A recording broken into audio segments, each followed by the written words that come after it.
Donc là, on va passer à la deuxième partie sur les lieux de points. On va parler de la notation sur la médiatrice d'un segment AB. Donc la médiatrice est une de droite. Elle va avoir quoi comme caractéristique? Je vais considérer ici un segment AB. Ici, la médiatrice, elle passe par le centre ici de mon segment AB. Et elle va être perpendiculaire. On va l'appeler ici delta. Et on va avoir un angle droit. On va considérer M, donc ici de coordonnées XY, qui appartient à notre médiatrice. Et on va se rendre compte de quoi? On a équidistance par rapport aux extrémités du segment. C'est-à-dire qu'ici, la longueur MA va être égale à la longueur MB. Donc ici, on va considérer MA est égal à MB. Alors, on ne va pas rester en termes de coordonnées. Je vais rester maintenant en affixe. Donc ici, je vais considérer que l'affixe du point M, ici, ça va être X plus Y. L'affixe du point B, ça va être XB plus IYB. L'affixe du point A, ça va être XA plus IYA. Donc ça, je vais l'exprimer grâce au module, puisqu'une distance est un module. Donc on va avoir ici l'affixe de ZM moins l'affixe du point A, qui va être égal à l'affixe du point M moins ZB. Je vais transformer avec les affixes. Donc je vais avoir ici que X plus IY moins XA, faites attention, le moins se met sur tout l'ensemble, moins IYA va être égal à, toujours pareil, X plus Y, mais là, moins XB moins IYB. Je vais réunir les parties réelles et les parties imaginaires de chaque côté. Je devrais donc avoir du X moins XA plus I facteur de Y moins YA. Et de ce côté, je vais avoir donc X moins XB plus I facteur de Y moins YB. On se rappelle la définition du module. Le module, c'est grande racine de ma partie réelle au carré plus ma partie imaginaire au carré.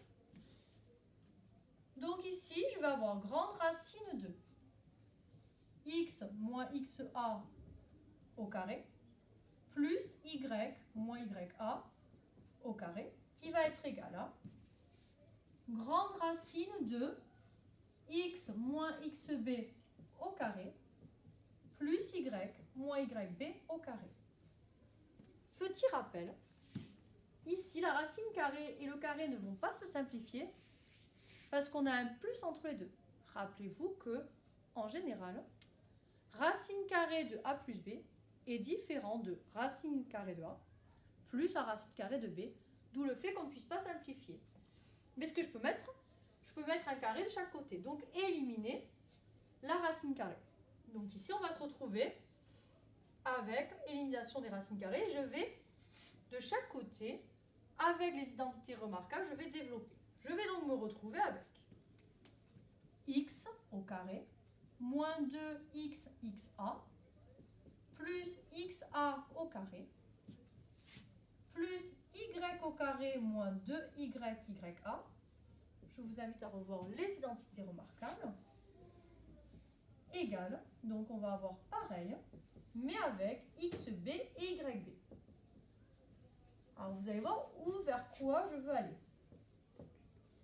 Grâce au principe d'équilibre de notre résolution d'équation, je vais éliminer mes x carrés, mes y carrés des deux membres de mon équation et je vais mettre tous les termes d'un seul côté. Je vais donc me retrouver avec, vous allez voir,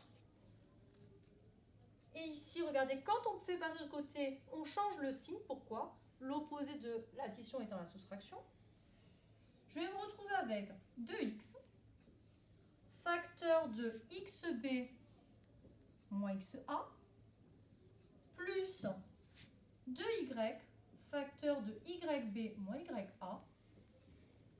Et là ensuite, de la même façon, je vais avoir plus, on on va avoir donc du xa au carré moins xb au carré plus ya au carré moins yb au carré est égal à 0. Et là, on doit revoir quoi? Les équations cartésiennes d'une droite dans le plan, qui s'expriment de la forme ax plus by plus c égale 0. Alors là, par analogie, le 2 fois xb moins xa, c'est votre valeur de a. 2 fois yb moins ya, c'est votre valeur de b. Et tout ceci, c'est c. Donc là, on retrouve bien finalement que cette notation revient à l'équation d'une droite, puisque une médiatrice, c'est une droite. Et donc là, on vient de revoir, de travailler sur les lieux de points. Bonne journée à tous.